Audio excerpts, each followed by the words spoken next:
Welcome to the Church of Thomas. Secret Meaning, 12-10-10.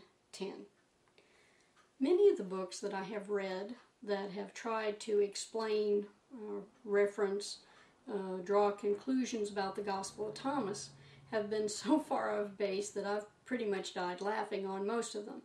The problem is that most of the times, and I actually have not seen an exception to this, they've all been Trinitarians.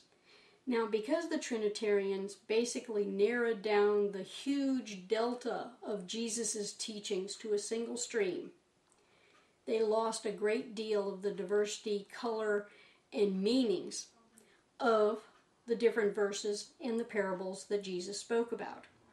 One of the books that I recently read is one called The Gospel of Thomas, Annotated and Explained. It was translated and annotated by Stephen Davies, and it's a really good example of what's wrong with a Trinitarian trying to analyze and explain a Gospel of Thomas verse.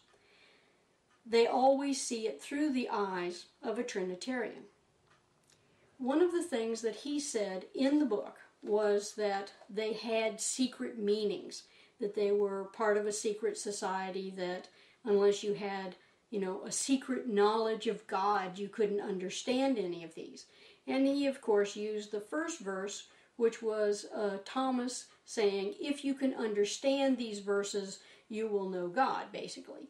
Well, that was taken out of context. It wasn't that you have to have this massive layered understanding of God to get anywhere.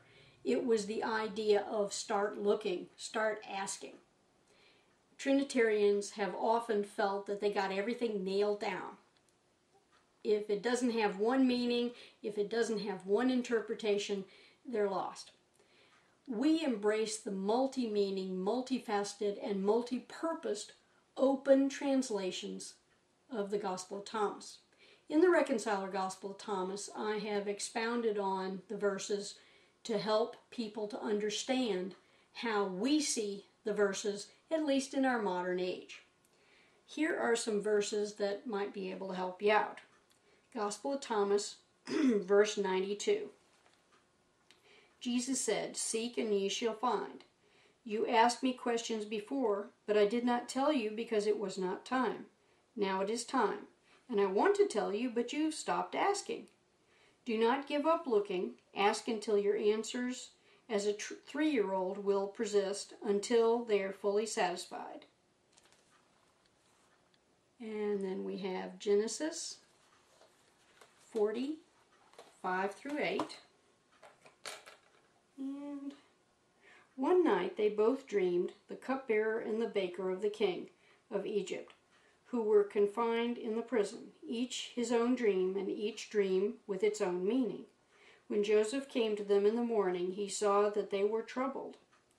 So he asked the Pharaoh's officers who were with him in custody in his master's house, "Why are your faces downcast today?" And they said to him, "We have had dreams, and there is no one to interpret them."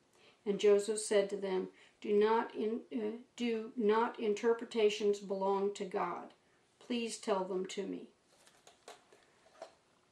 Joseph was trying to help them out with his understanding of how God was in his life.